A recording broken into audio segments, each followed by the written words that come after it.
బాల కాసేపట్లో త్రిపుర చేతికి కోన్ ద్వారా గోరింటాకు పెట్టబోతూ ఉంటాడు.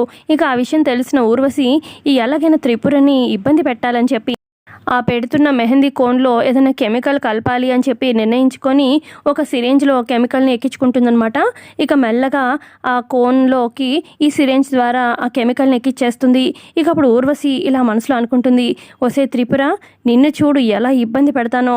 కాసేపట్లో బాల నీ చేతికి ఈ గోరింటాకు పెట్టబోతున్నాడు కదా, అది పెట్టిన నీ చేతులు బొబ్బలు ఎక్కిపోతాయి, ఇచ్చింగ్ స్టార్ట్ అవుతుంది. నువ్వు చూడు ఎలా ఎగురుతావో, గంతులేస్తావు, నువ్వు ఇబ్బంది పడితే చూడాలి నేను అని చెప్పి ఇక మెల్లగా ఎక్కడైతే ఒరిజినల్ కోన్ ఉంటుందో ఆ కోన్ తీసేసి ఎవరు చూడకుండా తిను కలిపిన కెమికల్ కలుపుతుంది కదా ఆ కోన్ని తీసుకెళ్ళి అక్కడ పెట్టేస్తుందనమాట, ఎవరు చూడకుండా ఊర్వశి.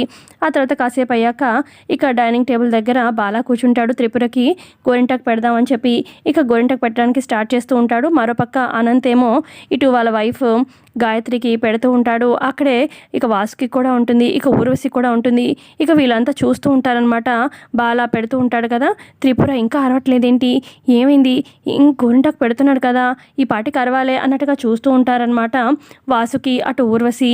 మరి ఏం జరగబోతుంది, వాసుకి చేసిన పనికి త్రిపుర ఇబ్బంది పడబోతుందా ఏంటనేది తెలుసుకోవాలనుకుంటే మన ఛానల్ సబ్స్క్రైబ్ చేసుకోండి. వీడియో నచ్చితే లైక్ చేయండి. Thanks for watching.